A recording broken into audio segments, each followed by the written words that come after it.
You're listening to a bonus episode of Overdoing It, the Rhode Island Library Podcast.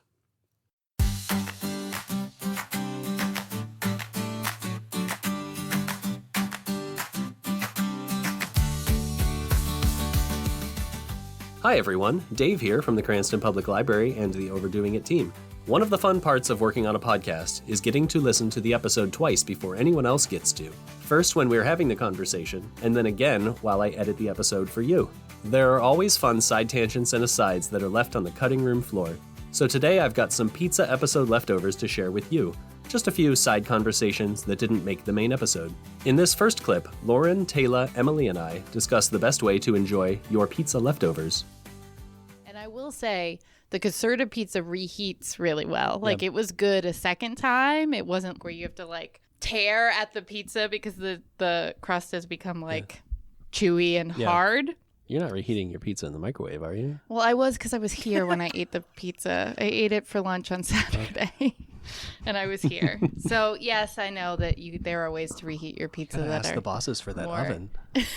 more conducive to your leftover experience. But despite me not having all the tools to have the best reheated pizza experience, it still was a pretty good reheat experience. So awesome. I would also like to highly recommend reheating leftover pizza in an air fryer. Oh. We recently got an air fryer and it is perfect for reheating pizza.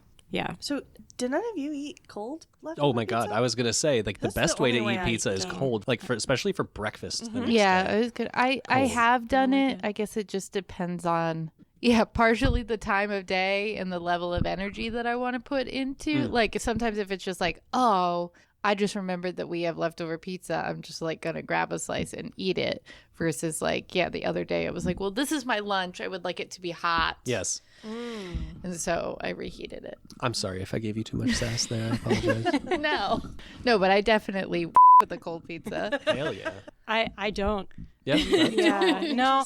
For a long time I would eat it because if we had it and other people were eating the cold morning pizza, I didn't want to be the only one. But after a while, I was just I'm not enjoying this as much as I would if it was hot. So For me, good pizza is good cold. So you can have perfectly good pizza hot served to me, but if the next day I don't want to eat it out of the fridge, it's not good pizza because I'm not going to finish the pizza and I'm going to have leftovers and I want to eat it cold. And if I bring it to work for lunch, I just eat it room temperature.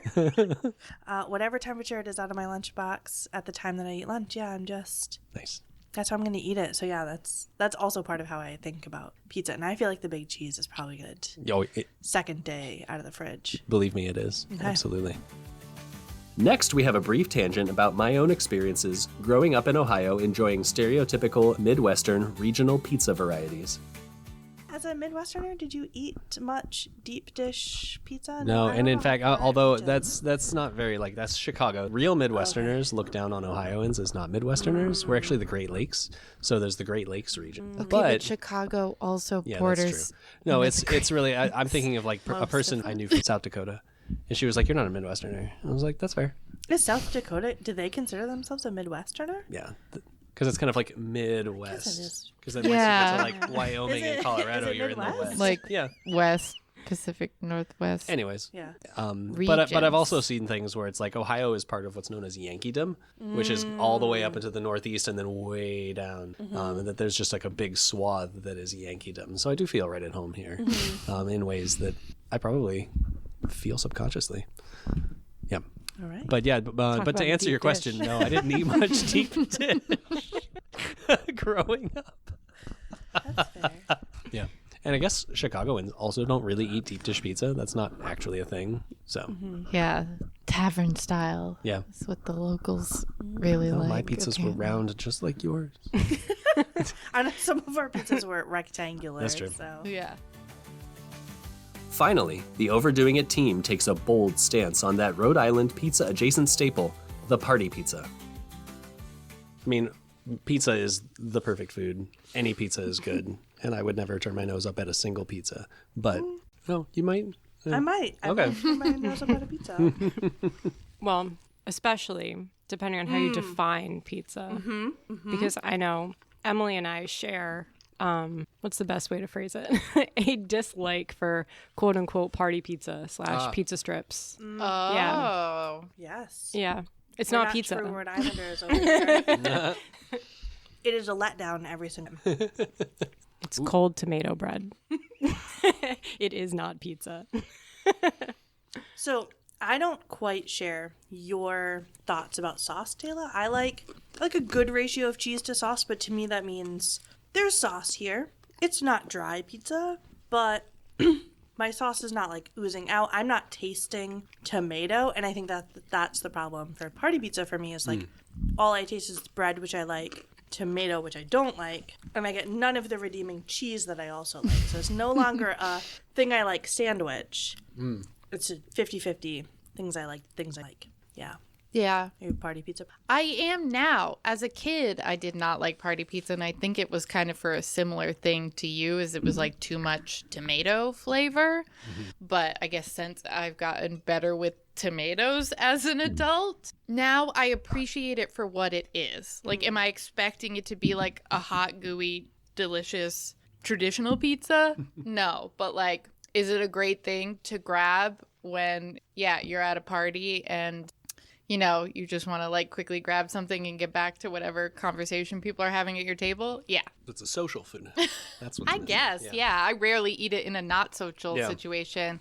I guess the iteration that I eat in a not social situation is pizza chips. And I do actually like pizza chips. If that was the standard The ratio thing, is a little better, I think, there. There's a Now- little more dough because there's like a crust. If you were at a party and there was a pizza next to a party pizza, which one would you choose? This is like an intervention. Yeah, I was like, I don't know, because they both have their same quality. And there's part of me that's like, because I'm definitely, when there's a spread at a party, kind of try to be like, get a little bit of everything. So there's part of me that's like, I probably will eventually eat both pizzas. But to go with the premise that you're setting, I would go for the pizza. You know what? And I think that fairly, most people probably would.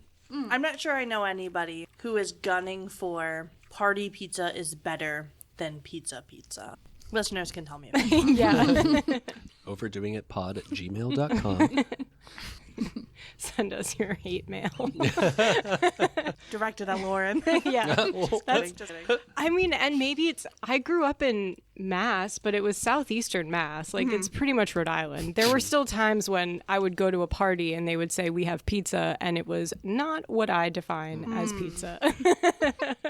So similarly, I grew up in like the East Bay, Rhode Island, and it wasn't part of my normal, except that I had an aunt who had grown up in Rhode Island and whose family was Italian, and so I think it was really big for them, and so she always got it, and it would always be on the counter, and I would always look at it and be like, I don't understand what this is and why she buys it at every single party, but I would try it every time because they were so far in between these parties where I was experiencing it that I was like, I would forget my feelings about it the last time. And also sometimes you'd have the one that had a little Parmesan cheese on top. And I'd be like, well, I mean, it Maybe has the cheese. Parmesan cheese is going to save this party pizza. And I was just like, I just remember thinking so many times, just like, why does she insist on buying this?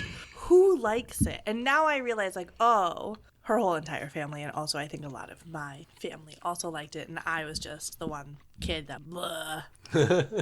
Tomato bread, yeah. That's the thing. I think, like, we feel like outsiders. We're trying to bring you into our fold of... It's nothing against party pizza people. We just aren't those people, so we want everyone else to not be those people, so we're not outcasts.